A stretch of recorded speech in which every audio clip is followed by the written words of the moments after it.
नमस्कार दोस्तों, इम्प्ले खबर चैनल के एक और नए वीडियो में आप सभी दोस्तों का फिर से एक बार स्वागत है। जैसा कि आप सभी को पता ही होगा कि ईपीएफओ ने हाल ही में एडवांस पीएफ विड्रॉल और full PF withdrawal, full pension withdrawal तीनों के नियमों में यहां पर जो है बदलाव की है। इसको लेकर श्रम मंत्री की ओर से यहां पर जो है अपडेट दिया गया है और बताया गया है कि सीबीटी की बैठक में क्या क्या यहां पर जो है फैसले लिए। तो आइए सुनते हैं श्रम मंत्री मनसुख मांडविया जी को। फाइल करके उसको पैसा उठाना पड़ता था, लेकिन ईपीएफओ के गवर्निंग बोर्ड ने निर्णय करके उसको सरल कर दिया है और 25% पैसा रख के 75% पैसा कभी भी जब चाहे तब वो जाके विड्रॉल कर सकते हैं और किसी की नौकरी 1 साल पूरी होने के बाद बाकी के पैसे भी वो विड्रॉल कर सकते हैं।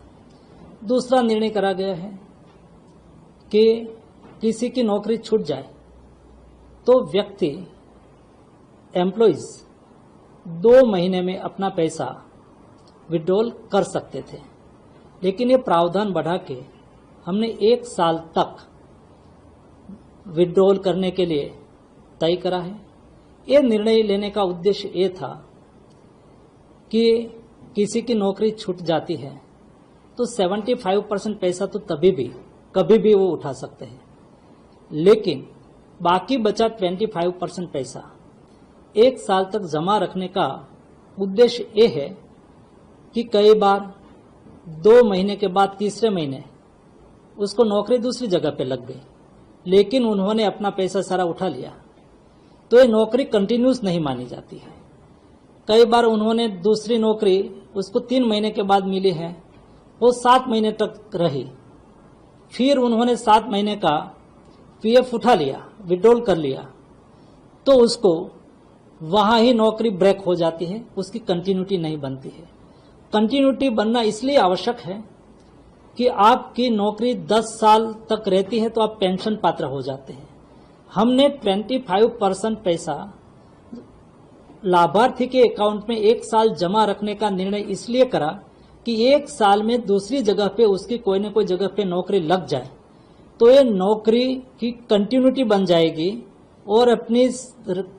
का कंटिन्यूस नौकरी मानी जाएगी और 10 साल के बाद वो पेंशन के पात्र बन सके। इस उद्देश्य के साथ ये निर्णय करा गया है। ये निर्णय से हमारे लाखों लाभार्थियों को ईपीएफओ में पेंशन का अधिकार प्राप्त होगा। तीसरा निर्णय लिया गया है कि एम्प्लॉय एनरोलमेंट स्कीम कई बार कई एस्टेब्लिशमेंट ने ईपीएफओ में कंट्रीब्यूशन नहीं दिया है और आज की स्थिति से वो डिक्लेयर करेंगे तो उसको पिछले जब से रखा है तब से उसका एनरोलमेंट माना जाना होता है और उसके समय का भी पेनल्टी के साथ उसको ईपीएफ फंड जमा कराना होता है और उस वजह से वो ना एनरोलमेंट करते हैं और ना हमारे लोगों को सोशल सिक्योरिटी का लाभ मिलता है। ये निर्णय से कभी भी सामान्य पेनल्टी लेके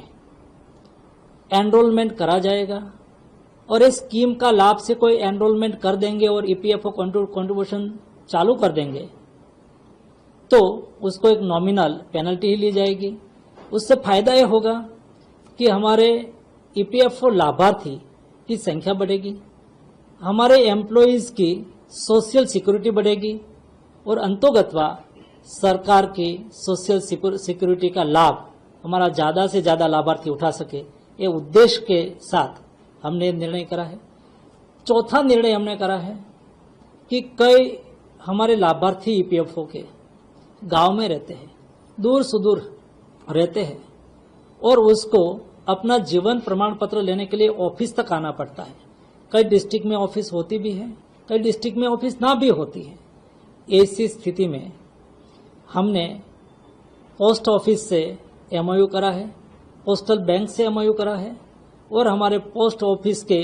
कर्मचारी जहां भी पोस्ट ऑफिस है उसके एरिया में रहने वाले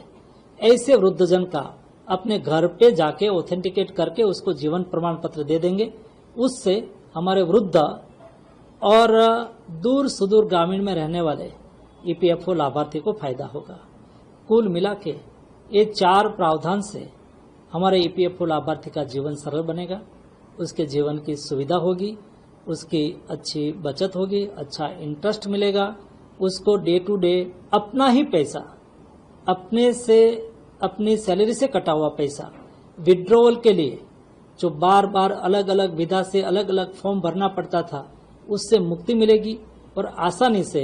वो अपनी बचत को विड्रॉल कर पाएंगे। तो श्रम मंत्री जी की इस स्पीच और एक श्रम मंत्रालय की ओर से आए हुए ट्वीट के बाद एक क्लियरिटी यहाँ पर जो है निकल कर आई है कि जो पीएफ खाताधारकों का फुल पीएफ का विड्रॉल की बात की जा रही थी, 100% पीएफ के विड्रॉल की बात की जा रही थी, वो जो है कुछ इस तरीके थी। आपको जो है आपका फुल पीएफ विड्रॉल का यहाँ पर जो है मौका जरूर मिलेगा, लेकिन आपको जो है 25% अपना पीएफ का पैसा जमा करके रखना होगा। आप एडवांस पीएफ यहाँ पर जो है निकालना चाहते हैं तो आप 75% का पैसा यहाँ पर जो है फुल्ली निकाल पाएंगे। 25% का आपका जो पैसा है वो आपको ईपीएफओ के खाते में बनाए रखना होगा। जहां तक फुल पीएफ विड्रॉल की बात है तो आप फुल पीएफ का विड्रॉल जो पहले 2 महीने में होता था उसे जो है आप 12 महीने में कर पाएंगे और 12 महीने के बाद आप फॉर्म 19 अप्लाई करके फुल पीएफ निकाल सकते हैं, यानी कि 100% पीएफ निकाल सकते हैं। लेकिन आपने नौकरी आज छोड़ी है तो आप 2-4 दिन के बाद भी यहां पर चाहे तो 75% का पैसा एडवांस पीएफ के थ्रू यहां पर जो है निकाल पाएंगे। ये एक अच्छी क्लियरिटी यहां पर आई है जिससे लोगों को थोड़ी राहत यहां पर देखने को मिलेगी। लेकिन पेंशन के बारे में, जो पेंशन का पैसा आप 2 महीने के बाद यहां पर जो है विड्रॉल कर पाते थे, उसे जो है वैलिडिटी 36 महीने यहां पर जो है कर दी है। उसके बारे में श्रम मंत्री की ओर से यहाँ पर जो है कोई बात कहते हुए नजर नहीं आए हैं और ये बताया जा रहा है कि इससे जो है आगे चलकर पीएफ खाता धारकों को पेंशन मिलेगी। लेकिन जिन लोगों को आज के कंडीशन में यहाँ पर जो है पेंशन मिल रही है वो भी पेंशन की वृद्धि की डिमांड करते हुए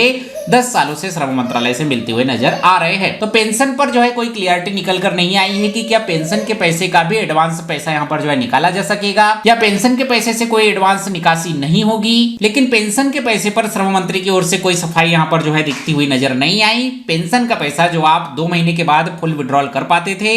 उसे जो है आप 36 महीने के बाद यहां पर जो है विड्रॉल कर पाएंगे। यहां पर एक ट्वीट में ये सफाई जरूर निकलती हुई आई है कि यदि आप पेंशन का पैसा विड्रॉल कर लेते हैं या पेंशन का पैसा आप निकाल लेते हैं तो आप पेंशन जो आपको यहां पर मिलेगी उसकी हकदारिता यहां पर जो है खो देंगे, यानी कि उसमें भी नुकसान पीएफ खाताधारकों का ही नजर आता है। अब सवाल ये आता है कि जब कोई कर्मचारी यहां पर जो है पूरी तरह से नौकरी छोड़ दे रहा है, नौकरी में चालू रहते हुए उसने अपने 75% का एडवांस पीएफ निकाल लिया है, अब उसे जो है पैसों की जरूरत है, तो क्या 3 साल का इंतजार उसे जो है अपने पेंशन का पैसा निकालने के लिए करना होगा? और यदि करना होगा तो क्या ये नियम यहाँ पर सही नजर आता है? नहीं, हमें जो है कमेंट करके जरूर बताइए। बाकी वीडियो में दी गई जानकारी आपको अच्छी लगी हो, वीडियो को लाइक शेयर, चैनल को सब्सक्राइब कीजिए। मिलते हैं आपसे अगले वीडियो में, तब तक के लिए जय हिंद, वंदे मातरम।